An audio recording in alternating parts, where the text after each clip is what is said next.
Haya, haya, Jothurwa, Jothurwa, wabiro kawuono gi kuyo mar kowo Phoebe Nyagoro. Wabiro yewuoyi moa tung' piny gi tung' piny biro kae kawuono. Adwa wacho gi dhok moro mokwongo kabiro wacho gi dhowa. We have come here today to mourn a great Kenyan lady, a matriarch in all sense of the word. Phoebe's life is an exemplification of humanism. She ranks among some of the greatest women in the world. So we have come today to celebrate her life, not to mourn. Because at 92, Phoebe has seen it all. She rose from childhood at the time when there's a lot of discrimination against women, and managed against all the odds at that time to secure education up to a high level and becoming a teacher. One of those she taught there in central Kenya was a member of parliament with us, Mutere Keriri. Mutere Keriri used to tell us how Phoebe used to teach them how to dress properly in those years.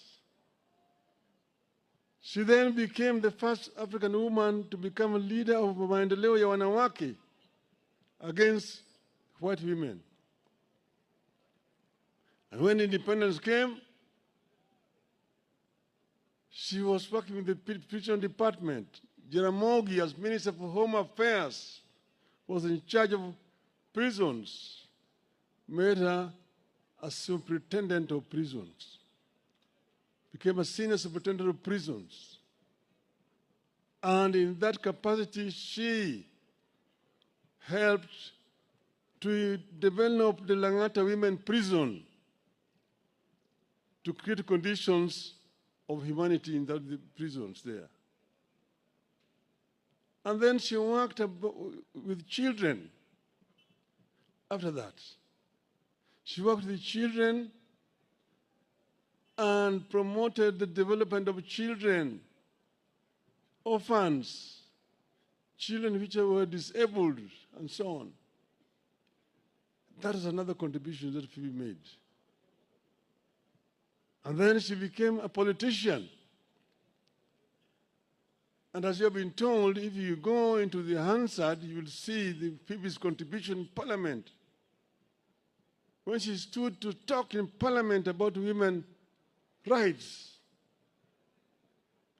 you would sit down and just listen and cheer her. She was very passionate about women's rights. She elevated women's issues to the national level, and she was fearless. Phoebe was also compassionate. Oburu has told you the relationship between us, our family, and the family of Phoebe. Jaramogi and Phoebe's father, the late Pastor Joel Omer, were the founders of Luo Union East Africa. Jaramogi became the first Kir. Joel Omer became the deputy Kir. Late Mr. Adano Tuko became the Secretary General of Luo Union. And it is through Mr. Joel Omer that Oburu came to study this other side of Nyanza. We used to meet Phoebe in those years when she was young. And therefore, Phoebe is like my elder sister. Here in this family, you know, all her other brothers, some of them late, most of them late, and sisters. We are family with the Omers. But Phoebe has also several connections here.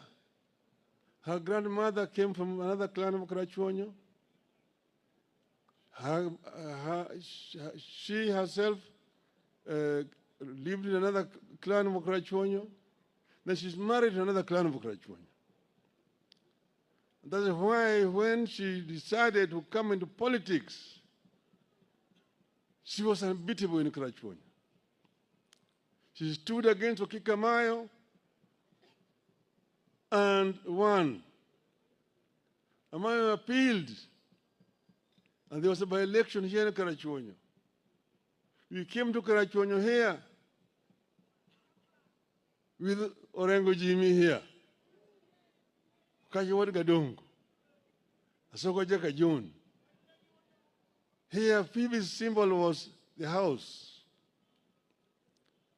And that by-election was contested. It was a serious by-election because the entire government machinery was supporting Okikamayo. But we came here, descended this place like bees. And we had a Soka Jaka John with his kinanda. Odd, Yokarachuonyo. Odd. Nyagoro, odd, kende mwago ni ombulu. Phoebe wacho, odd. Asiyo wacho, odd. Okachi wacho, odd. Karachuonyo wacho, odd. Odd, kende mwago ni ombulu.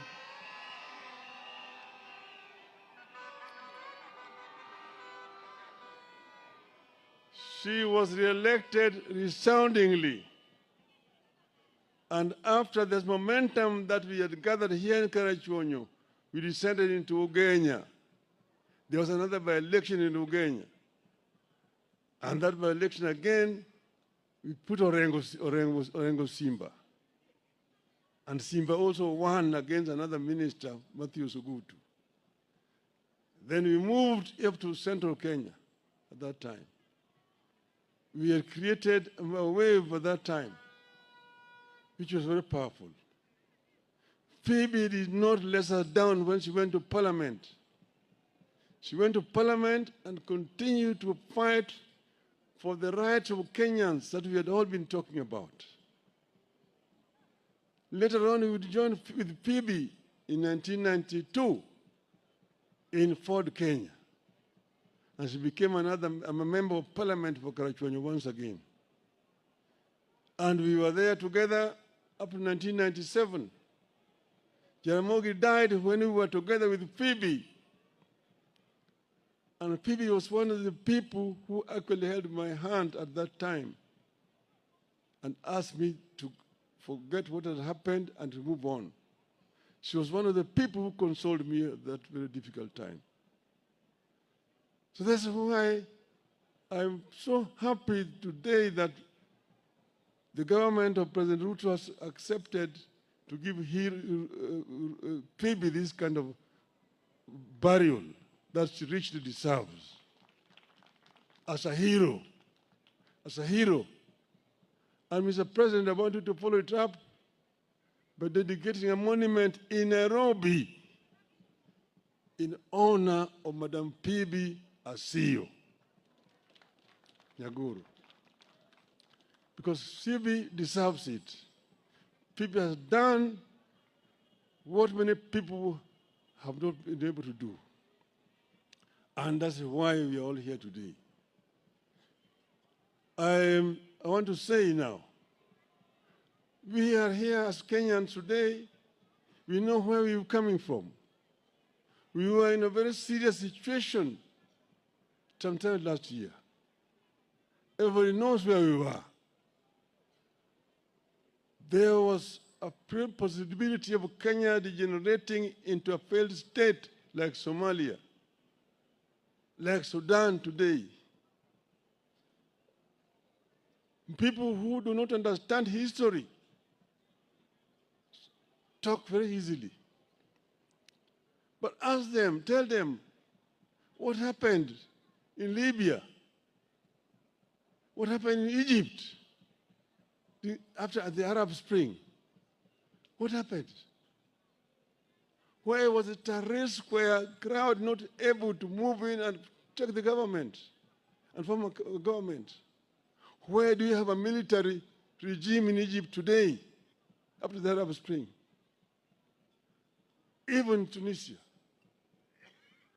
People do not really understand. That's why they make it very simple. And it's very easy for them to write articles in newspapers. I read them and I just laugh. They tried to trivialize what was a very serious situation. So what we have today is basically something that we were forced into because of the circumstances that were existing at that time. I want to invite somebody to tell me their own solution, how this would have been solved.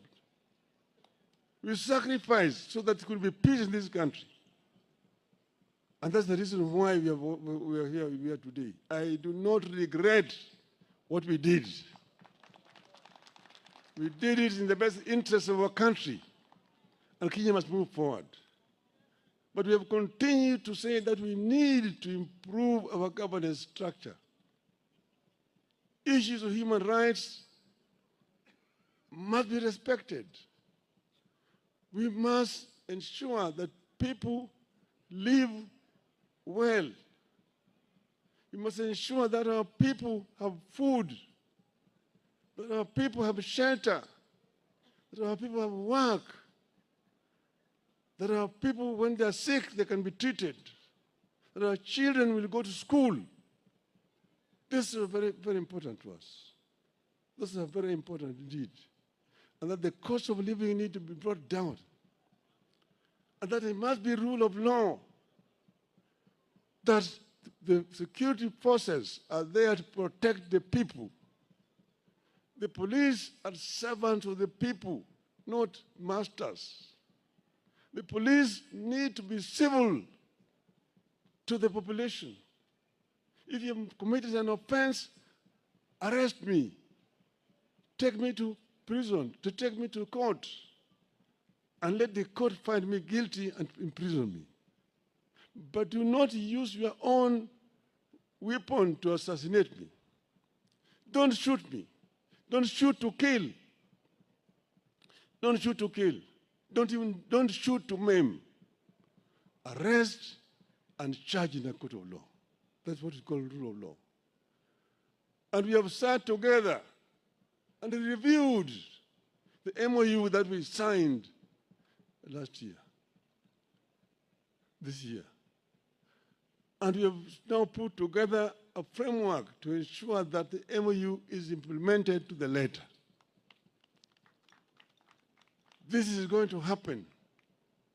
Those who have been maimed, those who have been injured, those who have been in hospital, and those who have died, the families of those who have died will be compensated. And we said we go back to just not 2024, 2023, 22, we go back to 2017. From 2017 up to today, all those people who have been maimed, who have been killed, and so on, the families are going to be compensated. And we have got to put in place a framework for that to happen. Secondly, we have also a structure of how to ensure that the MOU itself is implemented to the full. And that's why next week you're going to have a joint parliamentary group meeting to ensure that our members of parliament implement what we need, put up structures in place so that we can be able to implement what we've agreed on. This is going to happen. So I just want to say, the naysayers, give us space, give us room, and judge us in 2027. And we've said this is going to remain in place up to 2027. After that, we will see where we go to. Even if you are saying one term, so what? It's the Kenyans who will decide the term, and we will see where we want to go. I am confident when that time comes, we will face Kenyans squarely and tell Kenyans, this is why we did ABCD, this is where we want to go. Utasema yako, tutasema yetu. Tuone Wakenya watamini nani. So hivyo mimi sina wasiwasi. Piga kelele. Piga kelele namna hiyo. Bweka tu. Hiyo ni kama hiyo ngurumo ya chura. Ngurumo ya chura haizui ng'ombe kunywa maji. Ng'ombe itakunywa maji. We will be able to move beyond 2027. I'm confident we will move beyond 2027. Nobody should try to threaten us. We are Kenyans like you are Kenyans. Don't go and say that Kenyans is sectionalized. Sisi ni watu wa bahari. Sisi ni watu wa ziwa, kanda ya ziwa Victoria. Sisi ni watu wa bonde la ufa. Sisi ni watu wa milima. Sisi zote ni wa Kenya. We are all Kenyans. All and every Kenyan matters. It's not a question of blood relationship. Oh, our cousins. You're our cousins. You're our cousins. So those are your cousins. Those who are not your cousins, what are they? Are they not Kenyans? Are they not Kenyans? Don't tell us also that the government has got shareholders. Watu wengine wako na share mingi, wengine wana kidogo, wengine hawana shares. Then why are you collecting taxes from those who don't have shares? Why do you tax them? You collect shares, money from them, and you say they don't deserve services because they did not vote for you. Shame on you. Shame on you. We want to live a civilized society in a civilized manner, in a humane manner. You want Kenyans to be proud as Kenyans. Kenya is a great country. Kenya is a great country. Kenya can transition to a first world. There's no reason why Kenya cannot move the way Kenyans' equivalents have done. We can do it when we create enabling environment for Kenyans to thrive. Kenyans can excel. I've seen Kenyans excel elsewhere. I've seen countries much poorer than Kenya transition and become first world. Korea is one. Vietnam was bombarded by Americans for many years. Nobody believed that people remaining in Vietnam. Today, Vietnam's economy is up there. Energy consumption in Vietnam today is 70,000 megawatts. Kenya is only 3,500. We'll go that route. There are many things that can be done here. When we sit down and plan properly, Kenya will be able to take off. Mr. President, we had Vision 2030. This has not been followed very well. As we now want to work with you, we want to ensure that we bring Vision 2030 back on the table.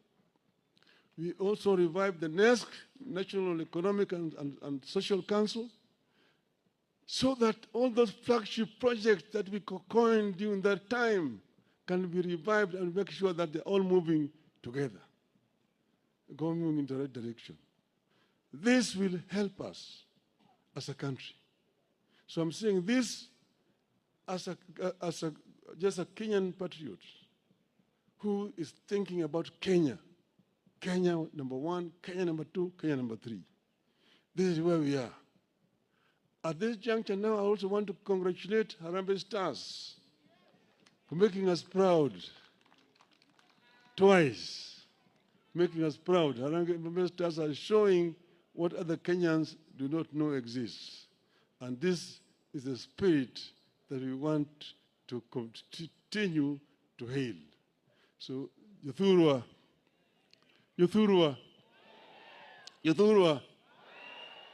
wako Nyagoro, Gimor. Ke Nyagoro tiyo matek. Nyagoro tiyo matek ahinya. Omiyo nyaka koe gi sironyo. Otiyo matek kata kineno nyithindegi, ineno Sisaka, ineno nyigegi duto te yawuotegi. Chodana kagiki. Oting'o malo. Dala kaka Asiyo ne chalo dalawa ka. Obiro kaeri seche duto te ka Jaduong' Asiyo ne nitie kod gi Phoebe Nyagoro. Jaduong' Asiyo ne en ochung' motegno, osiro Phoebe gi toke. Emomiyo kata in dichuo ka chiegni malo kucha, wek bedo gi nyiego. Dhire konye. Yawuoyi moko kono ni dhako ni malo kucha ni ni dhako loya. Chiang'ang'e ni kucha jama kome kelo ni fitina ni chiegi chakoro ni kewutho na kama kamacha. Mi dhako thuolo. Moni nyalo. Ok moni nyalo. Ok moni nyalo. Jothurwa oyie kamano. Oyie kamano. I want to finish here by remembering some of the heroes of this community here. There was the late Paul Mboya, Olwalo Nyakongo, a great patriarch of the Luo community, from this community. There was Ojijo Teko. Ojijo Teko was one of the freedom fighters, those who started Pinyawacho, and was arrested by the colonialists and was taken to Kismayu in now the present-day Somali, and died there. There's Gogo Chok. There's a Molagar from this community. If you go to Biga Karachuonyo, there's Onyanga Yodo, the other side there. These are people who contributed to the movement for liberation of our country today and need to be remembered properly in our history of Kenya. So Nyagoro, wachino wakoni wuothi, inind kari, inind kanyako. Nyako ma otegno. Inind kucha kama chiegni go Jijuno Teko. Paul Mboya, Olwalo Nyakongo. Gogo Chok. Kodo ko kiki mani kirugo. Nyasaye mondo oket chunyi kama beri puro malo. Erokamano.